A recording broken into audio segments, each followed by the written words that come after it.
Hello and welcome back to the channel. Well, if it's your first time here, my name's Andrew and today I'm going to talk about a feature which I think is quite underused on DJI drones, and that's quick shots. Now there is a bit of drone snobbery when it comes to quick shots because a lot of people don't really see it as a professional feature in the same way they do with waypoints or cruise control.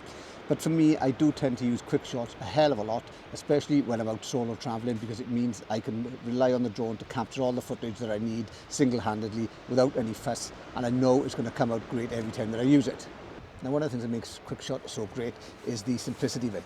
It is basically just a matter of selecting the subject by drawing a square around it, or selecting the plus sign on the controller and then selecting whichever quick shot you want, setting the parameters and pressing start. It's as easy as that. The drone's going to take care of everything else for you, and you know you're going to get nice smooth footage at the end of it. Now, even though quick shots were designed for beginner pilots, I've been flying drones for over 9 years and I still find them very, very useful, especially when I'm linking them in to bits of manual flying or when I'm using waypoints, just to get a whole picture and a variety of shots for whatever it is I'm filming on that particular day. Now, you've also got the option of master shots on the DJI drones, and these are just a collection of quick shots which the drone itself puts together for you. There's nothing stopping you going in and using your own quick shots, linking them all together, and you're going to get a similar effect as if you use master shots. And if you want to know more about master shots, there's another video on this channel where I deal specifically with master shots, especially on the Mini Pro 5 and the Mini Pro 4. Now, don't think that it's a lazy way of flying, because it's not. At the end of the day, it's just another tool that you've got in your arsenal for the drone that's going to help you create great cinematic footage whenever you're out flying. Now, there are a number of reasons why you should use quick shots, and the first one is going to be smooth cinematic footage, and this is going to be ideal if you're doing things for vlogs or social media, that type of thing. The drone's going to handle everything, you don't have to worry about it, there's no manual control, and you know you're going to get great results. Especially when you're using shots like helix or boomerang, which are quite complex, you know that the drone's going to do a great job of capturing the footage. And of course, this automation is going to lead on to less pilot error, because the quick shots are going to control the drone's path, move the camera simultaneously, and this is going to minimize any mistakes that you may be making when you fly in, so there's going to be less jerky movements and less uneven altitude changes. So this then means that you can concentrate on the framing and the lighting instead of having to concentrate solely on what you're doing with the sticks. Now, building onto this automation, you've also got active track. So that means the drone's going to keep the subject in the center of the frame at all times, so you don't have to worry about any jerky movements, as I said earlier, of controlling the sticks or being in the wrong position. And of course, you've got the speed and efficiency of using quick shots, which is just going to be a matter of selecting the subject on the screen, selecting the parameters you want for that particular quick shot, and selecting go, and letting the drone be your cameraman, and everything else is done for you. And then once you've done that, you can put everything into the Go Fly app. That's going to add any music, any filters, it's going to trim the clip, you can export it horizontal or vertical, so you've got the ideal bit of footage ready to put on any social media platforms. And as a result, you're going to get great, consistent results every time. Now, it doesn't really matter what drone you're using, whether or not you're using a DJI drone or one from Hover, they've all going to have a number of quick shots built in. Admittedly, they may be called different things, but ultimately they all give you the same results. So on the DJI, you're going to have the Dronie, where the drone flies from you backwards as it rises. Then you've got a rocket, which just does a straightforward vertical ascent. And then you've got the circle or the orbit, where you position the drone at the height and distance from you that you want, and then the drone is just going to circle around you, capturing you in the center of the frame. And similar to the circle, you've also got helix, and this is similar, but the only difference is as the drone goes around you, it's going to move further away as well as rising, so it's going to give you like a corkscrew spiraling effect around you. And also building on from circle, you've got boomerang, and with this, the drone does an elliptical orbit around you, so it's just looping in and back out again. Now, a favourite of mine is the asteroid, which is very similar to the zoom out, but this time, once the drone goes out and reaches that apex, it's going to take a series of photos, combine them all together, and turn that image into a tiny planet. And of course, on the new Mini 5 Pro, you've got that rotational gimbal. And one of the quick shots they developed is rotational, so the drone's going to fly off in a set direction, rotating the gimbal nice and smoothly as it goes, and that's going to give you some truly unique shots. Okay, I've got a police helicopter circling above me, so I'm going to take this opportunity to say, if you are finding the video useful, if you could do the like and subscribe and the notification bell, that would be great. And then maybe I could go somewhere quieter, like New York City, instead of being stuck on a Welsh beach with the police buzzing me every 2 minutes. Well, not me, but you know what I mean. Great. So using the quick shots together will give you a wide variety of movements, whether or not it's a reveal or an orbit, and these joined together, maybe with some manual flying, is going to greatly enhance your footage and the storytelling and the message you're trying to get across.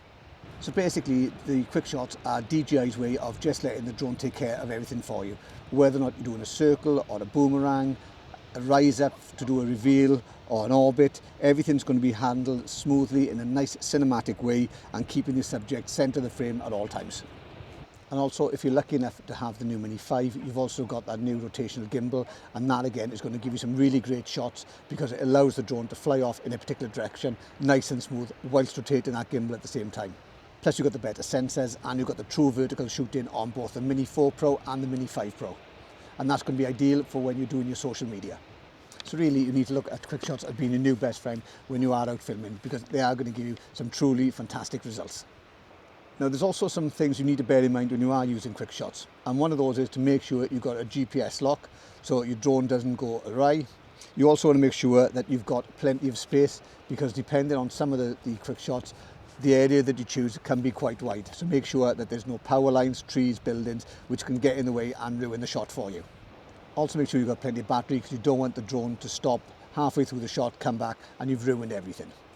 Now you also want to try and avoid using the quick shots when it's too windy. And this is because you want to try and keep the drone as smooth as possible during the flight. So always try and do it on a still day, because you are going to get better results. And don't forget to check the camera settings, because even though you've got it set up at 4K in whatever frame rate you're using, some of the moves, such as the asteroid, will only film in 1080p. So you need to bear in mind that you do have the right settings for your camera and for whatever footage you want to take.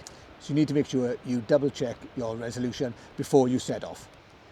And finally, make sure you've got your safety settings set up, so you've got your return to home altitude set up correctly, what you want the drone to do in the case of a failure, like the battery runs out, and also that you've got your obstacle avoidance sensors on, because you don't want the drone to crash. Now, although the drone does handle everything for you, I would recommend that you set your exposure manually if you're confident to do so. And this is because with some of the moves, such as circle, the drone is going to be moving in and out of sunlight. It could change the exposure, and that has the potential of ruining the footage. So if you are happy to do that, I would recommend setting your exposure manually. And also don't forget to set your white balance, because again, you don't want that changing halfway through the shot. And my final recommendation is, if you've got enough battery power, do a test flight of the maneuver first. The last thing you want to do is have the drone going off on the first run. You're not looking where it's going, and it's going to crash if you've accidentally knocked off the safety settings. So if you can, do a test flight, observe the drone going round, and then do the flight that you actually want to record. Now, if you are more confident in post-production, then I would consider using things like speed ramps as well to enhance the footage, especially if you're doing things like the circle or the zoom out or the helix. And that's going to give the footage that extra little bit of wow factor for when you are posting to social media. And of course, building on from that, you've got the option to color grade if you're shooting in D-Log-M, and then adding all that footage to music is going to give you some truly great results. But saying that, if you're not quite at that stage yet, you could always use the master shots option on the drones, and that's going to take a series of quick shots, combine them all together into one bit of footage, add the music, and that's perfect to put onto your Instagram or whatever social media platforms you are using.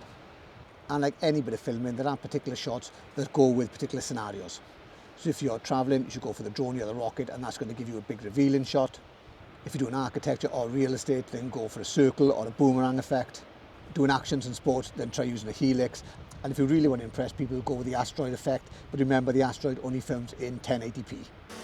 Okay, so as I said, when it comes to doing the quick shots, it is really a matter of just selecting whatever quick shot you want. So for example, I'm going to go into Dronie. Come on that. Select me.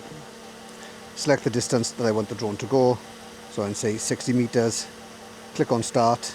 And that's it. Drone's going to go off, do its thing, and I haven't got to worry about anything else, because the drone's going to take care of everything for me. And then once it's completed the maneuver, it's just going to come straight back.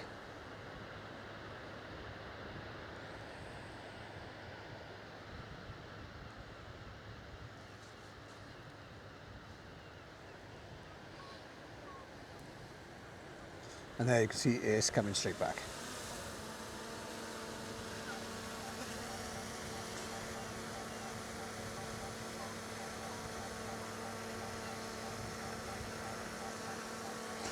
Now again, if I'm going to change that and I'm going to do something like, say, the rocket, again, just click on me.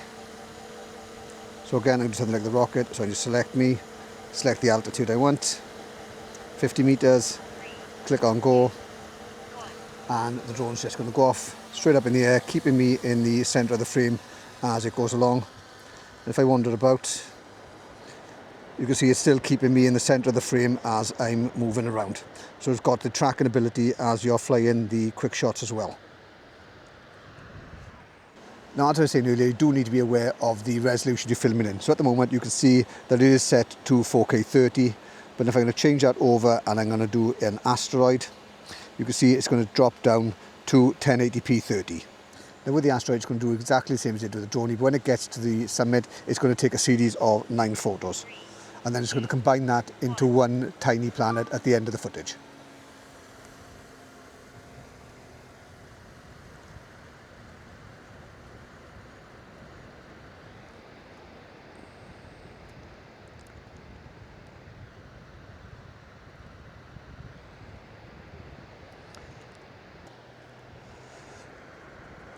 Okay, now it's completed and it's coming back to me, and it's going to combine all those images into one to give you the final result of it zooming out, turning into a small planet.